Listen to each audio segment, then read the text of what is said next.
L'épisode de cette semaine est une présentation de Midi Santé. Midi Santé est une entreprise existante depuis 1996, spécialisée dans la confection et la livraison de repas santé destinés aux enfants en service de garde, en garderie et en milieu familial. Chacun des repas est conçu frais chaque jour avec des ingrédients de première qualité et c'est ce qui fait leur renommée. Pour plus d'informations, c'est le 1-877-240-4866. Cette semaine, entretien avec un guerrier, on reçoit le guerrier Nicolas Lachance Barbeau. C'est un enseignant en Jiu-Jitsu. C'est un intervenant travailleur social, dans le fond, qui travaille auprès des jeunes et de certaines clientèles dans la région de Montréal. C'est vraiment hot qu'est-ce qu'il a monté comme projet. C'est une école, mais c'est un projet communautaire en même temps. Donc, c'est 2 en 1. Ça a un impact social en plus d'avoir un impact sur la santé et le bien-être des participants. Donc, c'est vraiment un excellent podcast. C'est le fun de faire ce podcast-là depuis, bientôt, c'est notre 3e saison. Depuis 3 saisons, puis d'avoir des surprises, des gens. Tu sais, il y a des gens, on sait à quoi s'attendre parce qu'on les connaît, mais il y a des gens qu'on connaît zéro puis qui nous surprennent. Ça, c'en était un. Donc, écoutez ça jusqu'à la fin. C'est vraiment excellent. Pour ceux qui aiment qu'est-ce qu'on fait, n'hésitez pas à nous suivre sur Instagram, Facebook et YouTube. YouTube, on le redit une dernière fois, c'est vraiment important de nous suivre là-dessus. Vous avez tout notre contenu dès qu'il sort. Activez la cloche, vous allez avoir des notifications. Vous allez savoir dès qu'on sort un épisode, vous avez le contenu en audio et en visuel. Après ça, si jamais aussi vous voulez un peu plus de ce que ça, vous pouvez aller sur Patreon/Guerrier Podcast et avoir du contenu exclusif. Les cicatrices nous rappellent d'où on arrive. Les combats qu'on doit livrer quand le destin chavire. Guerrier, on fera ce qu'il faut pour la famille. Cœur de lion, œil de tigre, on a la paix dans la mire. The battles are never ending, I know. But we will get up and get on with the fight. And we'll do whatever for what is right. Just put your trust in us, in us.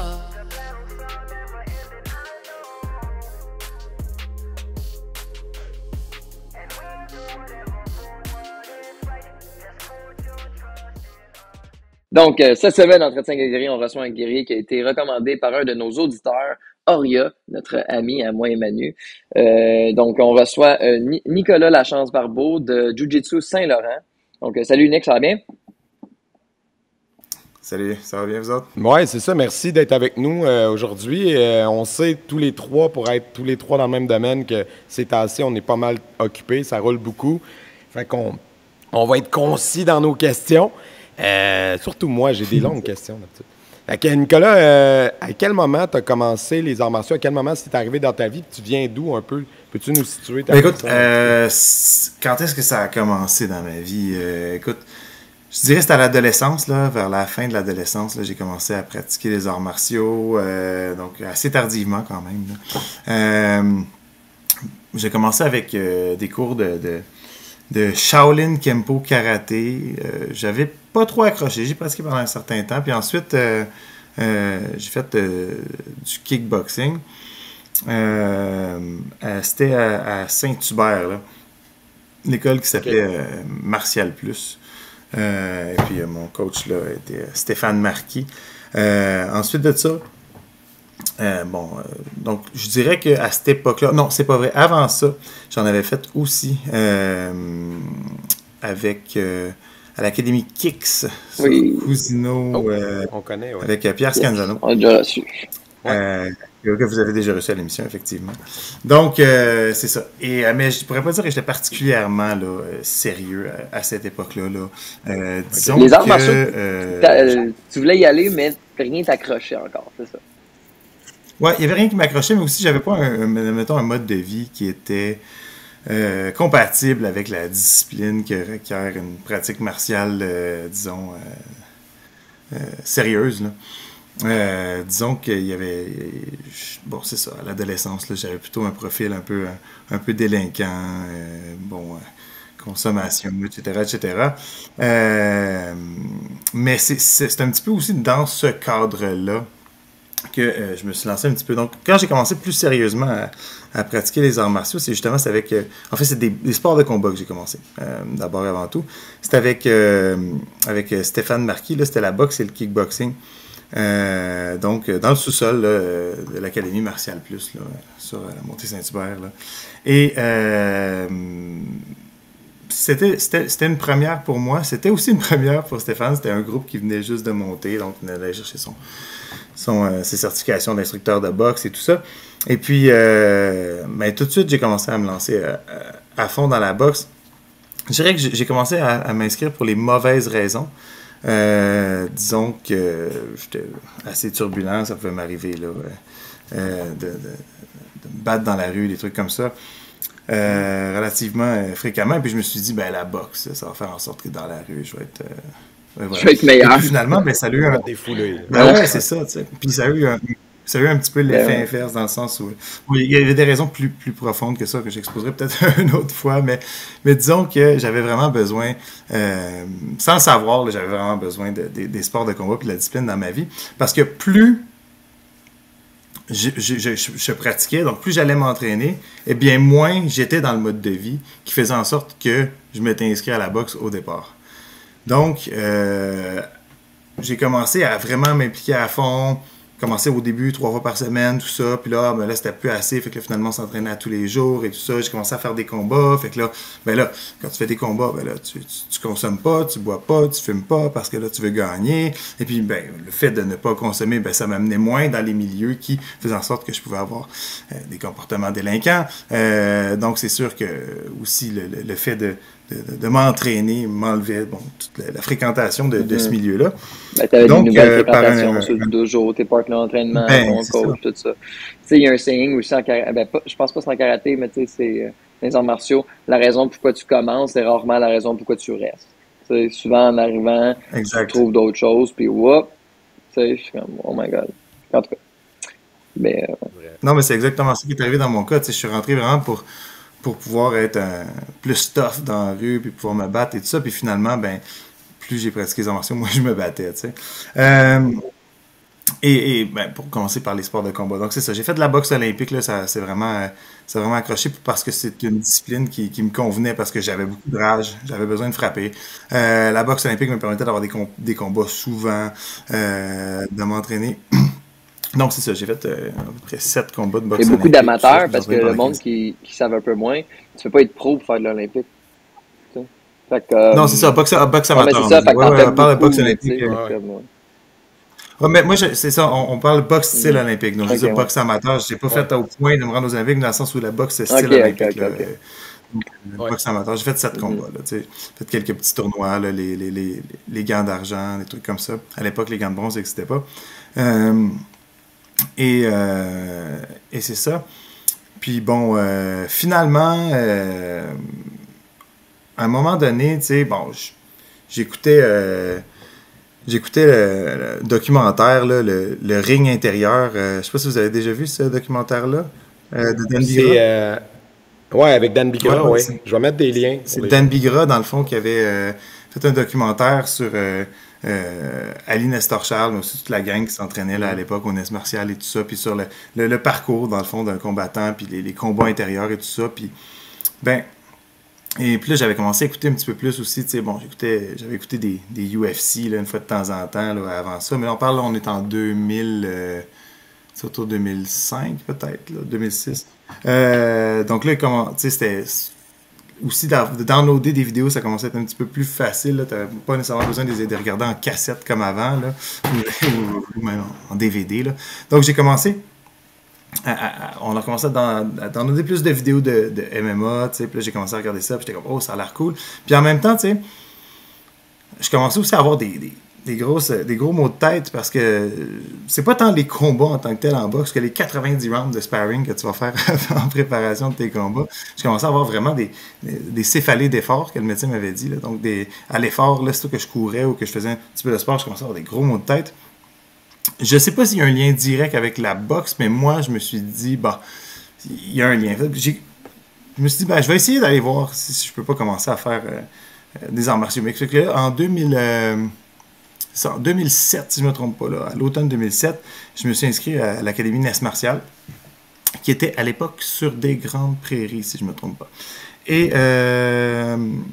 donc, on avait, c'est ça, Puis j'ai commencé à faire du jiu-jitsu brésilien, du Muay Thai. En fait, c'était plus du Nesfu Thai parce que c'était la discipline qu'Aline Sfarchal m'avait fait en mélangeant un petit peu là, la boxe chinoise et le Muay Thai. C'est ça. Donc, à partir de là, ben, j'ai commencé à pratiquer ces sports-là parce qu'on s'entend, on se fait frapper quand même un peu partout, mais la tête est moins une cible constante. Là. On sentait qu'on a un entraînement de jiu-jitsu brésilien. Ouais. Donc, c'est ça. Donc, on se blesse ailleurs. Là. On se casse autre chose. Mais pas la tête. Mais c'est ça, un peu moins la tête, disons. Donc, j'ai commencé à m'entraîner là. Et là, c'est là que j'ai vraiment découvert là, le jiu-jitsu brésilien là, avec Nicolas Examé, qui était mon premier instructeur. C'est ça. Là, j'ai commencé un petit peu plus là, la boxe thaï. Après 3 mois là-bas, vu que j'avais un background de boxe, j'avais fait des combats de boxe, je me suis dit, hey, let's go, on va aller faire un combat de MMA. Mais moi, j'avais pas compris que le grappling, c'était vraiment important dans les arts martiaux mixtes, peut-être plus que le striking. Fait que mon premier combat, c'était contre un gars, Jeff Royer, qui s'appelle. Je me suis entraîné avec lui à la suite, là, à Sherbrooke. Là. Mais c'était... Et lui, je pense, c'était vraiment pas son premier combat. Je pense que c'était son 9e ou 10e combat, je sais pas. Mais en tout cas, ça faisait quand même... Il y avait quand même d'expérience. Moi, c'était mon premier, mais vu que j'avais un background de boxe, on s'est dit, bon, il va y aller. Puis ça s'est quand même bien passé. J'ai placé une bonne main droite au début, tout ça. Mais rapidement, il a mis ses mains sur moi, m'a fait une projection. Il est passé en position, monté sur moi. Je savais absolument pas comment sortir de là. Ça faisait même pas 3 mois que je faisais du jiu-jitsu brésilien. Il a pris la clé de bras. Bon, c'était terminé. Ça s'est fait en un claquement de doigts. Et là, j'ai vraiment compris, là, OK. C'est important, cette discipline-là. Parce que j'en faisais un peu parce que c'était important pour les MMA, mais je tripais pas tant que ça. Mais là, à ce moment-là, j'ai vraiment compris, là, OK, la prochaine fois que je vais faire un combat, tu sais, je vais être prêt. Puis à partir de ce moment-là, ben, j'ai vraiment mis plus de sérieux dans le jiu-jitsu brésilien, là. Donc voilà, c'est comme ça que j'ai commencé. Bon, ensuite de ça, mon parcours est un peu, comme beaucoup de monde, là, mon parcours n'est pas nécessairement linéaire. Là. Enfin, il est linéaire dans le temps, mais pas nécessairement dans ma tête. Là. Dans le sens où j'ai beaucoup fait d'aller-retour aussi entre le NES martial.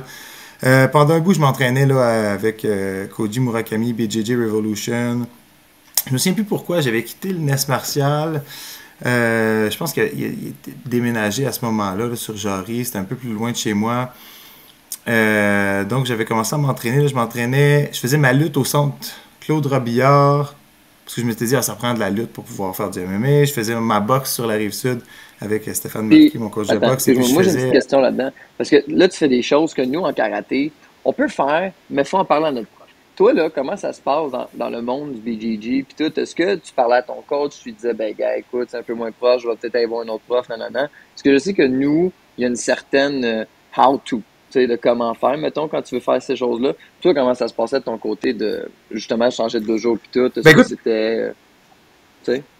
À cette époque-là, j'étais un peu pirate. Puis c'est sûr que quand t'es... J'aime ça, le terme pirate. Okay. Mais c'est ça, quand t'es ceinture blanche, t'es moins... Bon, tu connais pas la compétition, tout ça. C'est sûr que... il va peut-être avoir un petit peu moins de jalousie de la part des profs et tout. Quand tu commences à être un athlète là, qui fait beaucoup de compétitions, qui fait beaucoup de combats, pareil, tout ça, là-bas. Là, c'est sûr qu'il peut y avoir... Okay. Il peut y avoir plus... mais ça dépend, je te dirais, vraiment de la culture. Il y a une culture plus traditionnelle en jiu-jitsu brésilien où est-ce que... c'est ça, on dit que les gens qui passent justement d'un dojo à l'autre, qui sont pas fidèles à leur dojo, dans le fond, comme ça, sont des créonches, c'est-à-dire qu'ils sont comme des traîtres, là, tu sais. C'est ça, c'est comme très mal vu, mais c'est vraiment dans la culture plus traditionnelle du brésilien, là. Les vieux profs ont vraiment cette culture-là. Je dirais que aujourd'hui, chez les jeunes, c'est beaucoup moins présent. Tout le monde s'entraîne beaucoup plus ensemble. Il y a vraiment cette conscience-là aussi que la compétition se fait moins entre nous autres, tu sais, mettons à Montréal ou au Québec, que tu sais, avec la scène internationale.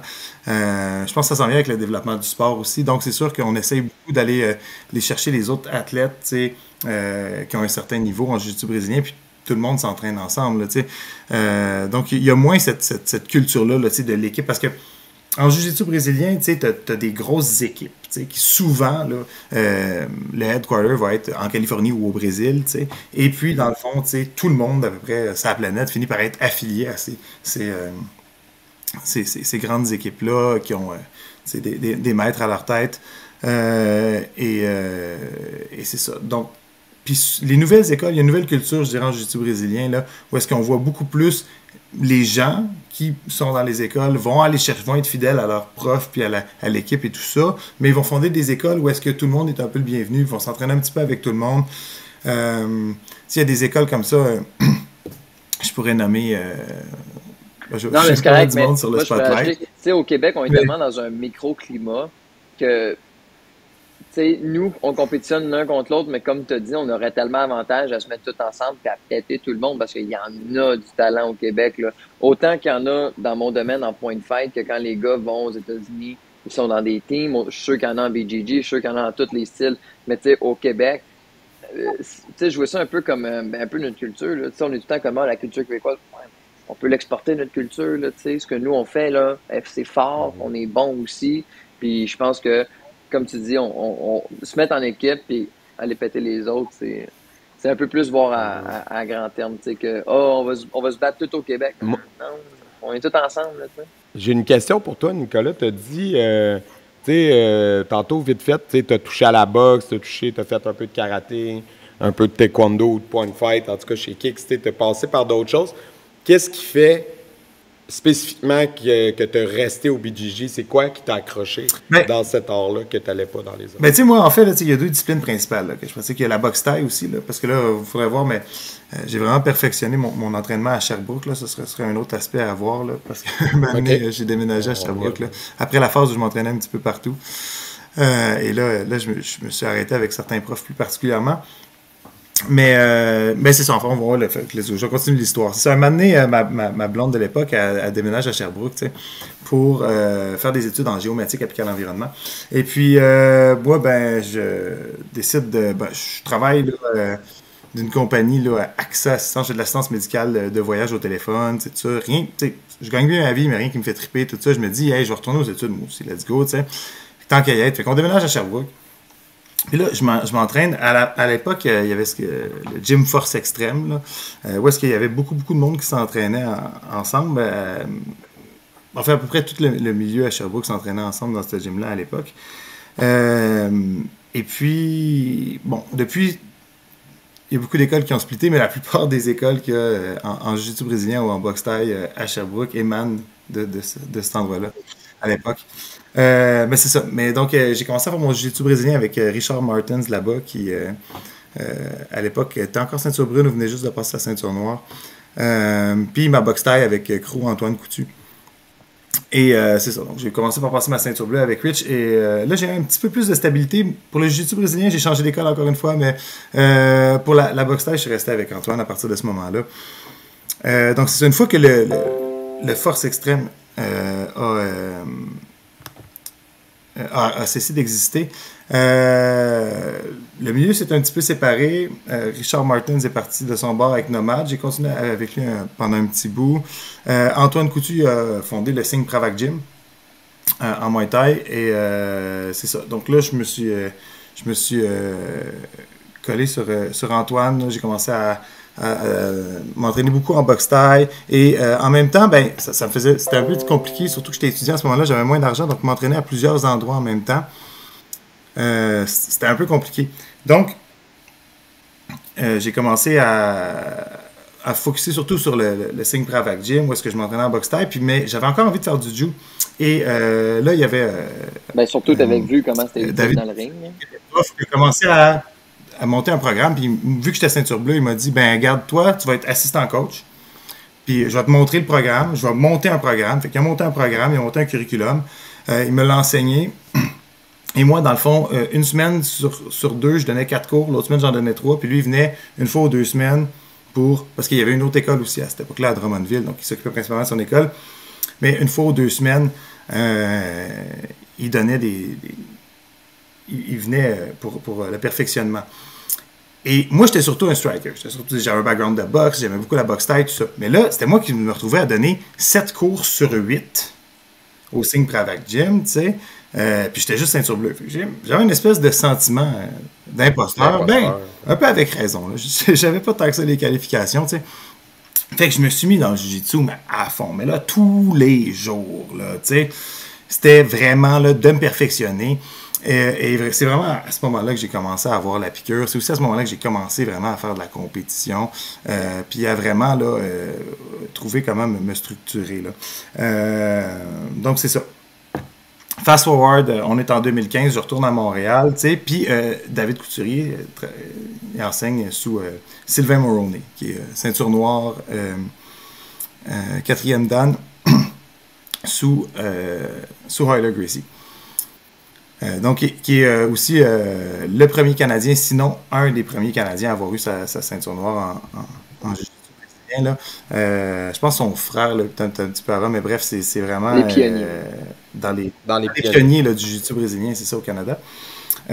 Donc, en 2015, je déménage à Montréal, je vais m'entraîner avec lui à Greenfield Park. C'était déjà lui qui donnait les ceintures, là, qui supervisait quand même, parce qu'à l'époque, David Couturier était ceinture brune. Mais c'est ça, donc... J'ai commencé à m'entraîner avec Sylvain là, depuis 2015. Là, et voilà. Donc, mais c'est vraiment à ce moment-là, là, au moment où j'étais à Sherbrooke, là, que je me suis retrouvé avec une charge de cours de Jiu-Jitsu. Je ne connaissais pas ça tant que ça. Et je me suis dit, ben là, il va falloir que je me développe. Là. Fait que là, c'était vraiment tous les jours. Puis, c'est ça. Fait que j'étais aux études. J'avais décidé de ne pas travailler. Je me suis endetté à la place. Puis, je faisais du Jiu-Jitsu. Vraiment énormément, là. Tout en gardant un petit peu de Muay Thai on the side, là, mais vraiment, je me suis concentré sur le Jiu. Pendant ce temps-là, je faisais des études à Sherbrooke et j'avais commencé à être à partir de ça. En 2013, j'ai commencé à être intervenant, en fait, fin 2012, début 2013, à être intervenant dans une ressource. Puis, j'ai commencé à donner des cours d'arts martiaux comme ça à des gens. Et puis, qui étaient en traitement des dépendances. Et j'avais vu le potentiel des arts martiaux comme outil d'intervention psychosociale à ce moment-là. Fait que j'ai essayé avec Antoine, on a essayé de partir un projet. On avait appelé ça le projet JAB. On faisait de l'intervention auprès des jeunes puis auprès des adultes avec les arts martiaux puis les sports de combat. Donc, à l'époque, là, c'était beaucoup du monde de la maison des jeunes de la maison des jeunes qui nous référaient ou des travailleurs de rue de la place et tout ça. Ça n'a pas duré très, très longtemps parce que c'était quand même difficile.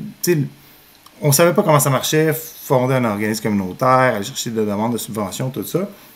Mais ça a quand même fait la base. Ça a quand même établi la base un petit peu de ce que je fais aujourd'hui. Puis après ça, ben, j'ai fait ma maîtrise. Je décide de retourner à la maîtrise, fait que je l'ai faite en travail social. Je l'ai faite sur la violence comme concept dans le discours des intervenants qui utilisent les arts martiaux et les sports de combat comme outil d'intervention psychosociale. Donc, c'est vraiment à partir de ce moment-là là, où est-ce que j'ai commencé à voir les arts martiaux comme non seulement une discipline martiale, mais aussi un outil là, d'intervention sociale et un outil de développement. Mais je t'arrête, j'aimerais ça que tu développes. C'est vraiment intéressant, ouais. 2 secondes. J'ai souvent rencontré... C'est pas forcément des gens qui viennent au dojo parce que eux, quand ils viennent, c'est parce qu'en quelque part, ils croient à ça. Mais, hein? Oh, je place. OK, désolé. Je disais donc, tu sais, on rencontre souvent quand on parle du fait qu'on fait des arts martiaux, la réaction, moi, je veux pas que mon enfant fasse ça, je veux pas qu'il devienne violent. Tu sais, je veux pas qu'il se mette à se battre à l'école, mais c'est le contraire que ça produit, comme toi, tu racontais tantôt. Tu sais, d'un point de vue sociologique, c'est quoi ta perspective là-dessus? Comme, justement, je serais intéressé de savoir, tu as fait une maîtrise là-dessus, fait que ça dit quoi, la maîtrise? Bien, les arts martiaux, là, ça peut être une arme à double tranchant. Parce qu'effectivement, si tu as un enseignement qui est basé seulement sur le geste technique, effectivement, là, ça peut... On a souvent l'impression là, que les disciplines martiales ou que le sport en général va avoir une espèce d'effet là, parce qu'ils sont porteurs intrinsèques de valeurs pro-sociales, mais c'est pas nécessairement le cas. Souvent, ce qu'on se rend compte, c'est que si on ne met que l'accent sur le geste technique, puis qu'on ne fait pas aussi l'apprentissage des valeurs qui vont, puis de la responsabilité qui va avec. Moi, j'aime bien parler de la responsabilité du guerrier, tu sais. et ça vient avec les arts martiaux. Donc, si on fait pas l'apprentissage de ça, puis qu'on fait juste l'apprentissage du geste technique, mais ça peut être dangereux, tu sais. Puis on peut le voir, combien il y a d'athlètes, là, peu importe le sport, mais même dans les arts martiaux, tu sais, qui ont un comportement, disons, utiliser un euphémisme, moins que honorable à l'extérieur du ring, de la cage. Ouais, c'est ça que j'allais dire. Mais...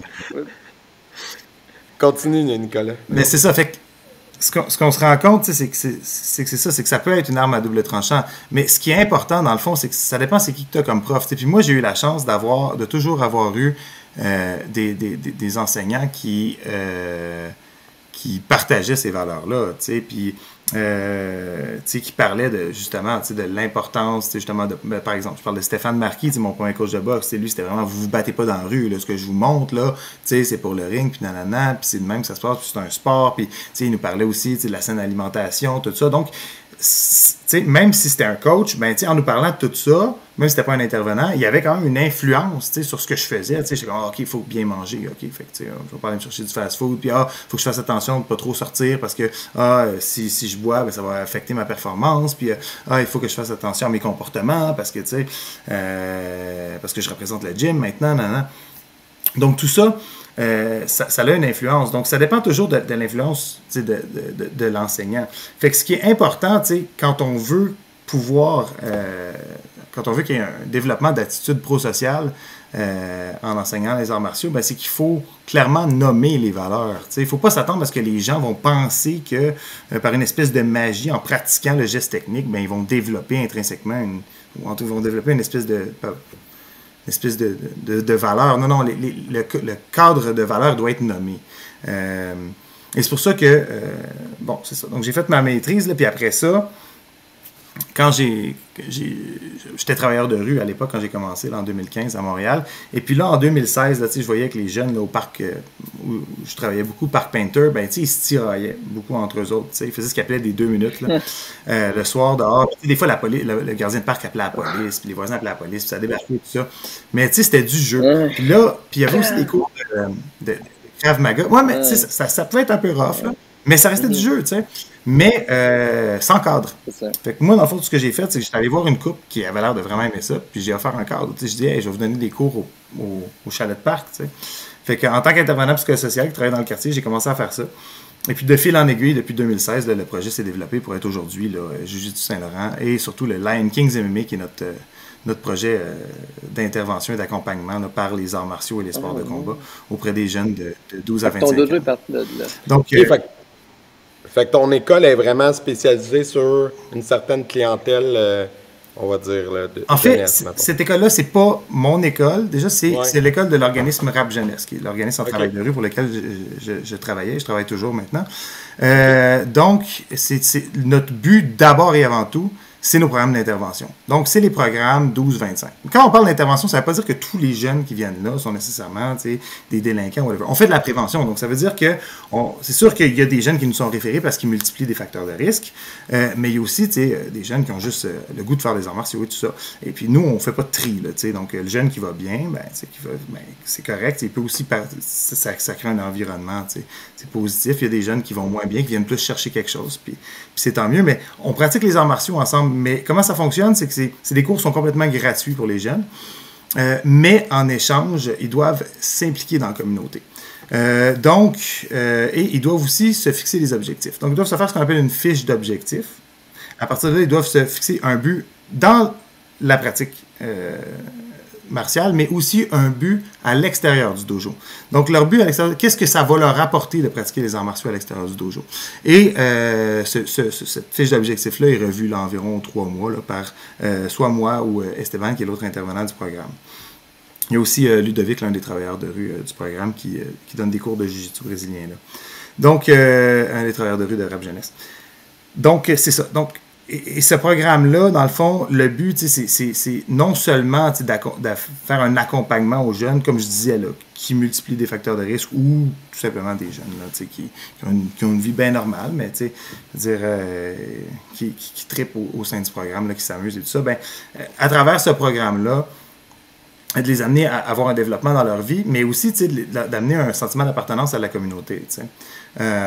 Parce que là, surtout chez les jeunes, dans le fond, qui sont à risque de rupture sociale, ben, souvent, ce qu'on remarque, c'est qu'ils n'ont pas de lien, de sentiment d'appartenance à la communauté.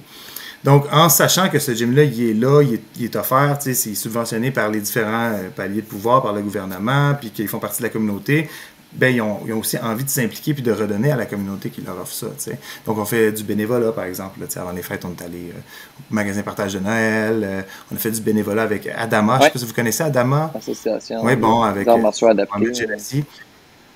Oui, Association de développement des arts martiaux adaptés dont on est membre. Donc, c'est ça. Donc, on fait toutes ces activités-là.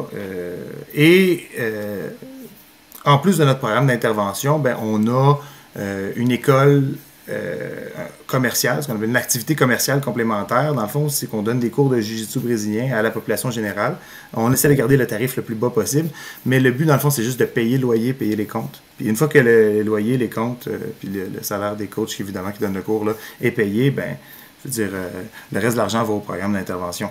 Donc, cette école-là, elle n'a pas de but lucratif. Là. Elle a strictement le but de payer le loyer pour pouvoir ensuite de ça nous permettre d'avoir nos activités d'intervention, qui est la raison d'être du programme. Mais moi, je trouve tellement que c'est bon. Je trouve tellement que... Puis je trouve qu'une fois le plan monté, je pense que des profs de karaté pourraient aider des jeunes dans leur communauté. Tu comprends ce que je veux dire? Ou des profs d'arts martiaux, je pense, là.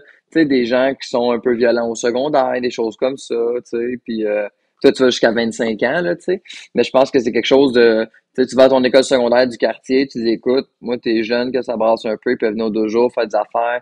Comme tu dis, nous, on avait reçu Alexandre Barré aussi, que lui, il parlait de l'intimidation, puis tout, puis aussi, ce qui revenait, c'est faire partie d'un groupe, c'est tout le temps bon, nanana, fait que de prendre plein de l'honneur, faire un groupe, puis les amener après ça, ben, c'est une équipe, puis là, ben, ils s'entraident, puis ils ordonnent, puis c'est une roue là, positive.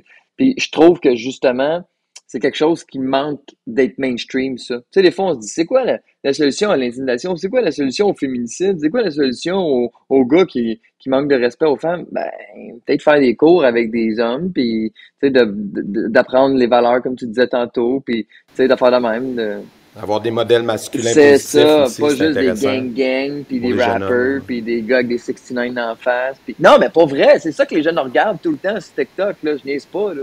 Puis je suis comme, my God, puis les parents sont comme, une chance, au moins ils viennent au karaté, puis je suis comme, ben c'est ça.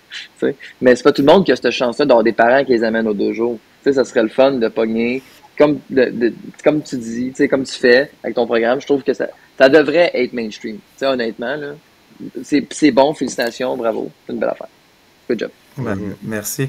Mais par rapport au mainstream, c'est sûr que, comme je disais, c'est une école d'arts martiaux, ça peut apporter quelque chose, mais c'est pas n'importe qui peut s'improviser. Non, mais c'est pour ça que je te dis, une fois le plan... Il y a des facteurs de réussite à un programme comme ça. C'est pas tout le monde qui peut faire ça. Ce qu'il dit, c'est que eux sont pas juste profs d'arts martiaux, mais ils ont un bac ou une maîtrise en travail social. Exact. Pas tous en tant que coach. Puis il y a des capsules d'intervention aussi qui sont obligatoires dans chaque cours. À la fin, il y a une période où on discute, où est-ce que là, justement, mais ça, quitte à former le monde qui veulent donner ça. Tu comprends qu'est-ce que je veux dire? Parce que c'est vraiment de quoi qui peut amener beaucoup aux petits garçons qui sont un peu fâchés puis tout. Puis je pense que c'est un groupe qui a besoin d'être encadré. Honnêtement, là, moi, en ayant passé par là, j'ai été chanceux, j'étais dans les arts martiaux. J'ai du temps à canaliser mes trucs puis tout, mais pas d'arts martiaux, là. Moi, j'avais 5 sœurs à la maison puis une mère monoparentale. J'aurais pété des faces sans karaté. Honnêtement, là, j'avais aucun... encore aujourd'hui, j'ai un short temper, là. Encore aujourd'hui, là, je fais du karaté depuis toute ma vie, là. Fait que j'imagine même pas qu'elle s'arrêtait sans les arts martiaux, Fait que je pense vraiment que c'est quelque chose qui pourrait être bon pour les petits gars. Mais pour rebondir là-dessus, Nicolas, à l'organisme, est-ce que tu as des... Tu sais, évidemment, on ne peut pas nommer personne là, dans des cas comme ça, mais as-tu des exemples qui te viennent en tête de cas que, mettons, le jeune est arrivé et tu as fait « Oh, ça va être de la job, entre guillemets », puis que vous avez réussi à... Puis qu'aujourd'hui, le jeune, il fait quelque chose. Ouais, as-tu des success stories déjà? Comment ça se passe? C'est sûr que j'ai des histoires, là, mais tu sais, je veux dire, par respect pour les jeunes, là, c'est un projet qui est assez jeune, là, tu sais. Donc, il y a de fortes chances que les jeunes dont j'aurais envie de parler sont encore au programme en ce moment. Ouais. Donc, mais oui, c'est sûr. Écoute, il y a des histoires, là, mais Peut-être que je laisserais plus les jeunes le raconter eux-mêmes, peut-être un autre moment donné. On pourrait faire un s'ils ont envie de venir, on ça le pourrait fera être venir. drôle. Oui, c'est ça. Puis s'il y a des jeunes qui ont envie de partager là-dessus, tu sais, ça pourrait être cool, tu sais, mais c'est sûr que oui, on en a, tu sais, puis on a aussi des situations, mais c'est difficile de faire de la prévention, hein. C'est difficile parce que, tu sais, ça se compte en non-événements, tu sais. Fait que, tu sais, quand tu fais de la prévention, ben, combien de jeunes n'ont pas consommé de cocaïne? Combien de jeunes n'ont pas été impliqués dans des événements violents? Puis combien, genre, tu sais, de batailles n'ont pas eu lieu? Combien d'overdoses n'ont pas eu lieu? Combien de, tu sais, je veux dire, de comportements criminels n'ont pas été commis par ce programme-là? Tu sais, comment tu calcules ça? C'est difficile, tu sais. Je veux dire, j'ai des jeunes, effectivement, qui étaient dans des situations difficiles au départ. Nous, on se présente comme un facteur de protection supplémentaire pour ces jeunes-là. Est-ce qu'on est vraiment la cause de l'amélioration de leur comportement ou de leurs conditions? T'sais? Ben, peut-être que oui, peut-être que non. C'est difficile à déterminer. Il y a des gens qui étaient vraiment dans des situations problématiques quand ils sont rentrés, qui le sont beaucoup moins aujourd'hui. Moi, j'espère qu'on fait partie de la solution. J'espère qu'on leur a apporté de quoi. Puis dans le témoignage de ce que les jeunes apportent, ils disent que oui, tu sais. C'est sûr qu'il y a aussi d'autres facteurs de protection. À la base, c'est le jeune lui-même qui s'est mobilisé et qui a décidé, hey, moi, je m'en viens dans ce programme-là. Fait que déjà, s'il s'est mobilisé et il est rentré dans le programme, ben, c'est qu'il est capable de se mobiliser pour d'autres objectifs. Fait que ça, c'est quand même quelque chose qui est à prendre en ligne de compte, là. Mais c'est difficile d'évaluer directement les impacts, mais c'est sûr qu'on fait une différence. En tout cas, sinon, je serais pas ça. Non, exact, non, c'est ça. Non, parce que c'est sûr que c'est pas comme... que tu le fais, là. Ben oui, c'est sûr. Mais c'est sûr que c'est parce que c'est pas comme faire la gestion d'une école commerciale. C'est pas la même chose. Oui, c'est ça. C'est pas une université que, OK, on en a tant qui graduent, que boum, on a autant de médecins. C'est pas aussi facile que ça. Puis même que j'ajouterais, des fois, t'en as qui viennent juste à 1 ou 2 cours, puis que, tu sais, même s'ils font pas 10 ans avec toi, ben tu leur as amené quelques valeurs, quelques petits trucs, puis peut-être qu'ils vont être... Ouais, c'est ça. Même s'ils sont pas là 5-10 ans. Tu sais, des fois, 1 cours ou 2 peut faire comme c'est vrai que des fois, ça vaut pas la peine. Ou si je me fais intimider, m'a donné mon portefeuille au lieu de me battre, tu sais, pour 50$ pour les cartes de crédit que je peux annuler, là, tu sais. Fait comme, des fois, tu peux changer de quoi en un séminaire ou, tu sais, moi, j'avais déjà eu la maison des jeunes qui était venue 1 fois ou 2 jours, mais 1 fois en 8 ans, là. Mais tu sais, ça prend pas nécessairement 10 ans pour toucher quelqu'un. Les meilleurs trucs, c'est les petites affaires que, tu sais, ils vont retenir, qui vont les marquer longtemps, là, oui, puis moi, je rajouterais à ça là, que dans l'intervention jeunesse, principalement, là, des fois, on n'a aucune idée de l'impact qu'on peut avoir sur des jeunes. T'sais. Moi, ça m'est arrivé, ça fait quand même longtemps que je suis intervenant. Juste dans le quartier où je suis, ça fait 7 ans que je suis. Des fois, je croise du monde qui ont genre 23 ans. Là, ils sont comme « Oh, Nick! Yo, je me rappelle quand j'avais 15 ans, man! On faisait des activités avec toi, c'était malade! On allait au paintball, man! » Puis là, j'étais comme « Ah ouais, moi, j'étais sûr, tu me détestais la face. » Dans ma tête à moi, j'étais juste comme, je veux dire, il y a comme une espèce de pudeur adolescente, puis aussi une attitude, là, où est-ce qu'ils veulent pas trop montrer leurs émotions, puis là, ils sont avec leurs amis, puis là, genre, ils te regardent, comme... Fait que là, ils disent pas, tu sais, mais dans le fond, en réalité, ils trippent, genre, puis tu sais, comme, ce que tu dis, ça les marque, tu sais, mais comme toi, t'en as pas idée parce qu'ils te le disent pas, tu sais. Mais finalement, tu sais, ça revient, genre, comme, tu sais, fast forward 7 ans, puis là, genre, tout d'un coup, c'est rendu des adultes et tout ça, puis ils disent, hey, tu m'as vraiment marqué, toi, tu m'as dit de quoi à un moment donné, c'est ça qui est sorti, puis hey, les activités qu'on faisait avec toi, une chance qu'on faisait ça, parce que sinon, on aurait fait des niaiseries, puis là, finalement, tu sais, tu le sais seulement des années plus tard, parce que sur le coup, le jeune, il fait juste à faire de l'attitude, t'es sûr qu'il t'aime pas à la face, tu sais. Fait qu'il y a comme... Il y a des affaires comme ça, tu sais. Puis, tu sais, des fois aussi, là, ça arrive, là, tu sais, comme moi, j'ai commencé à utiliser les arts martiaux comme outil d'intervention, là, en travail de rue en 2016, dans le quartier, tu sais. Ça, j'ai des jeunes qui sont venus à une activité, mettons, en 2015, en 2016, je veux dire, puis, tu sais, comme, tu les vois pas pendant 3 ans, puis ils reviennent après ça. Puis, hey, moi, j'ai toujours voulu trouver le temps de faire ça. Là, en ce moment, tu sais, j'ai vraiment envie de faire des arts martiaux, mais j'ai pas d'argent. Je viens d'arriver en appartement. Tu sais, fait que puis j'arrive vraiment pas à payer mes affaires. Comment je fais? Je peux-tu m'entraîner avec toi? T'sais, ben oui, tu sais, le programme est encore là. Mais tu sais, il y a 3, 4 ans, 5 ans, on a semé la graine, tu sais, du goût pour les arts martiaux. Puis on a fait... Puis là, il a fait ça une couple de fois, il a trippé. Puis là, il a toujours gardé ça dans sa tête qu'il avait envie de faire ça, mais il attendait que sa vie, tu sais, soit ailleurs, tu sais. Fait que ça arrive aussi souvent, là. Fait que des fois, tu sais, juste une participation, ben, tu comme tu disais, la gang de ta maison des jeunes, ben peut-être qu'il y en a que, tu sais, sont revenus ou ils vont revenir des années après, puis ils ont fait « Hey, moi, c'est la fois où est-ce qu'on est allé à ton dojo, tu sais, puis qu'on a pratiqué que là, boum, ça m'a donné l'idée de faire ça, tu sais. » Puis, qu'est-ce que... Parce que tantôt, tu parlais que quand tu étais jeune, toi-même, tu avais eu une période turbulente, on va dire ça comme ça.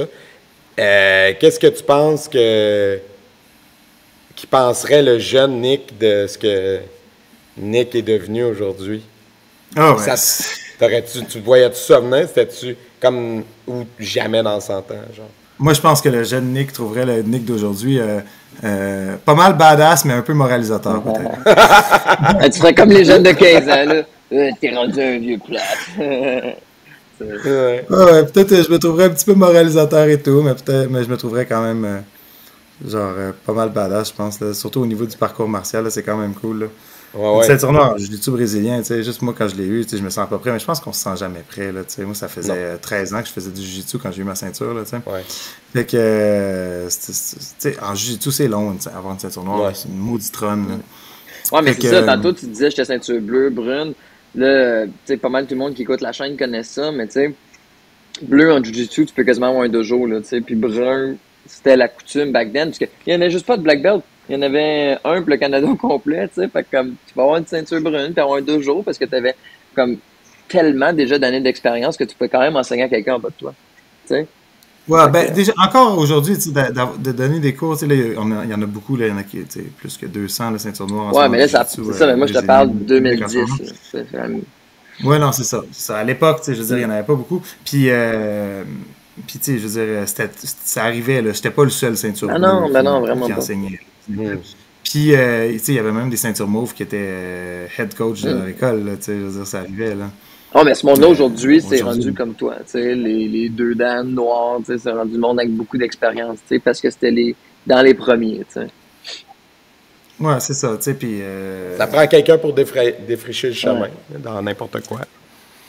Ouais, mais c'est ça, mais à ce temps, il y en a beaucoup, tu sais, des ceintures noires, tu sais, puis il y en a de tous les niveaux, puis tu sais, sur la scène aussi internationale, là, tu sais, on a du monde qui se démarque, mais justement, tu sais, nous, à notre école, on a un cours pour femmes seulement, tu sais, en non-mixité, c'était venu d'une demande là, de femmes, là, principalement de la communauté musulmane de Saint-Laurent-Cartierville, là, tu sais, qui voulaient un espace où il n'y avait pas nécessairement d'hommes qui regardaient s'entraîner pour pouvoir s'entraîner, puis on avait fait un cours en non-mixité dans une salle fermée et tout, tu sais, puis ben, ce cours-là, il a perduré jusqu'à aujourd'hui, même si le groupe qui est à la base de la demande au départ et puis là aujourd'hui, mais le cours existe encore. Et puis maintenant, c'est Brianna Sainte-Marie qui donne le cours. Je ne sais pas si vous savez c'est qui, Brianna Sainte-Marie. C'est probablement l'athlète le plus décoré. En fait, c'est clairement l'athlète qui réussit le mieux sur la scène internationale en jiu-jitsu brésilien en ce moment. On l'a vu, c'est ça. Elle vient de gagner les tournois de qualification. Vous voyez, c'est quoi Abu Dhabi Combat Championship? Oui, ben Corinne était là, me semble, si je me trompe pas. Corinne Laframboise, elle s'est battue à Abu Dhabi.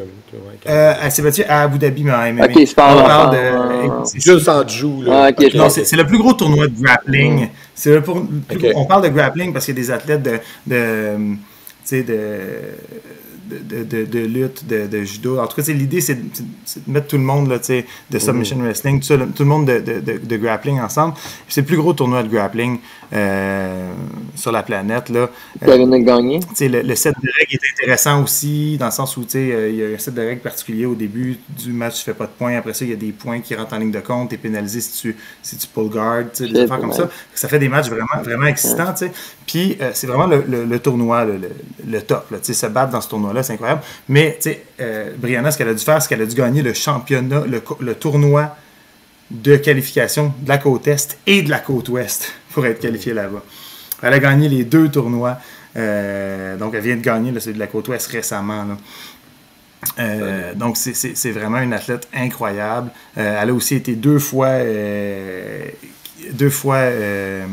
championne du monde en combat jiu-jitsu. Là. Ça, c'est comme du jiu-jitsu, mais avec des frappes à main ouverte. Là. Donc, ça se passe au sol et tout ça, mais on peut frapper avec la main. Donc, ça rajoute un côté plus autodéfense, un côté plus martial, justement, au sport du jiu-jitsu. Là. Fait qu'elle a été 2 fois championne du monde dans 2 catégories de poids différentes. Elle a aussi, en tout cas, fait que, tu sais, c'est vraiment 2 fois championne du monde de IBJJF, là, au World. Puis elle donne des cours pour vous autres en ce moment. Puis elle donne des cours, c'est ça. Elle a accepté de donner des cours pour nous autres. Tu sais, le jeudi soir, tu sais, c'est vraiment malade. On est vraiment, vraiment, vraiment, vraiment, vraiment chanceux de l'avoir. C'est une athlète à suivre, là, en ce moment. Puis peut-être aussi une idée de personne que vous pourriez avoir pour votre podcast. Oui, ben c'est ça, je disais tantôt, on l'a vu sur le podcast. C'est le genre de personnes qui nous intéressent, c'est clair. Vas-y, Joe. Non, je demanderai après le podcast. Continue. OK. Mais écoute, je pense que ça fait bien le tour, Nicolas. Merci beaucoup, puis c'était vraiment surprenant, inattendu, honnêtement. Je savais pas. Ouais, c'est ça. Des fois, on ne sait pas sur qui on va tomber, puis c'est toujours intéressant. Puis merci beaucoup d'avoir pris ton temps avec nous cet après-midi, puis bonne continuité. C'est vraiment très bonne recommandation. Merci à vous. Félicitations pour votre émission, c'est super. Puis au plaisir. Bye.